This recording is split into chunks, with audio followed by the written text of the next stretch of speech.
I'm Teisha Bader with the JBS News Update for Monday, September the 12th, 2016.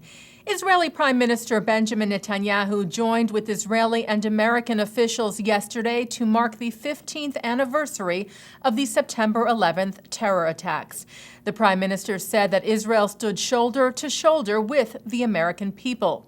We stand with our greatest ally, the United States of America, and with other partners in the battle against militant Islamic terrorism that spreads its fear, its dread, its murder around the world. Civilized societies must band together to defeat these forces of darkness, and I'm sure we will. And U.S. Ambassador to Israel Dan Shapiro attended the official 9/11 ceremony held at the Israeli Memorial just outside Jerusalem yesterday, where he praised the people of Israel for how they have dealt with grief and loss. Where Israelis have excelled, and where we continue to learn from them, is conveying the power of memory and history forward so that each successive generation understands the meaning and the obligations that flow from events which they cannot personally recall.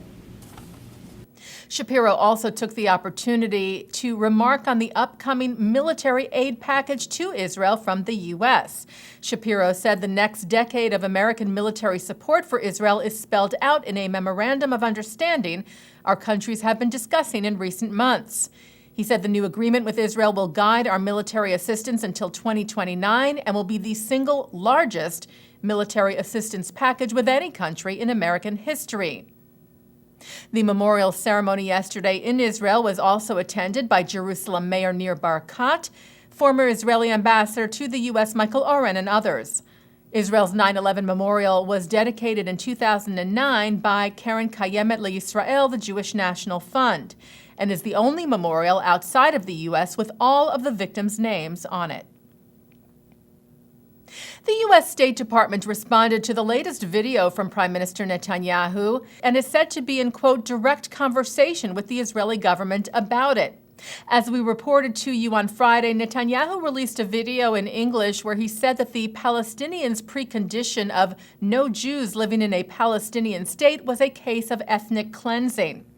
Later that day, State Department spokeswoman Elizabeth Trudeau said the terminology used by Netanyahu was inappropriate and unhelpful. Trudeau said, "We obviously strongly disagree with the characterization that those who oppose settlement activity or view it as an obstacle to peace are somehow calling for ethnic cleansing of Jews from the West Bank." 4 Jewish yeshiva students were arrested today in the West Bank for attacking Israeli police officers and for allegedly vandalizing Palestinian property. The 4 are said to be minors and were taken in for questioning at the police's Nationalist Crimes Unit. A new initiative was launched today to foster the inclusion of individuals with disabilities into all aspects of Jewish life. The Genesis Prize Foundation and the Jewish Funders Network launched the $3 million matching grant program called Breaking Barriers in honor of 2016 Genesis Prize laureate, renowned violinist Yitzhak Perlman. Funds for the program will be distributed in the U.S. and in Israel. Perlman released a statement saying that he was proud to be a part of this new initiative, so that each person, he said, regardless of his or her abilities, will have the opportunity to maximize their potential and to participate as full members of the community. He said this is a great opportunity to open more doors and accept all who choose to enter. Well, Israel won its first medal at the Paralympics in Rio this weekend. 34-year-old Israeli rower Moran Samuel finished third in the finals of the women's 1,000-meter race yesterday, taking home the bronze. Samuel won the gold last year at the World Rowing Cup in Italy and finished fifth in the 2012 Paralympic Games in London. And taking a look now at our programming for tonight on JBS for Monday, September the 12th. At 7 o'clock, it's the wisdom of Dr. Ruth Westheimer. At 7:30, Carolyn Glick, Gabi Ashkenazi, Ephraim Halevi, and Malcolm Hoenlein talk about Islamist terrorism from the JBS coverage of the 2016 Jerusalem Post Conference. At 8 o'clock, former member of the Israeli National Security Council, Colonel Eran Lerman, talks about how totalitarian ideologies affect the Israeli-Palestinian conflict in a program of ISGAP. And at 9, Mark Golub sits down with Bassem Eid, a Muslim Palestinian who founded a Palestinian human rights organization, that's An L'Chaim. And at 10, U.S. Supreme Court Justice Stephen Breyer talks about some of the controversial legal and social issues he's dealt with in his career with journalist Linda Greenhouse.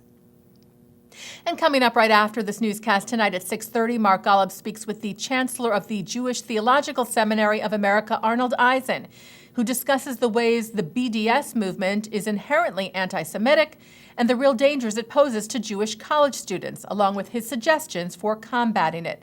That's on tonight's In the News. And that's the JBS News Update for Monday, September the 12th, 2016. I'm Teisha Bader.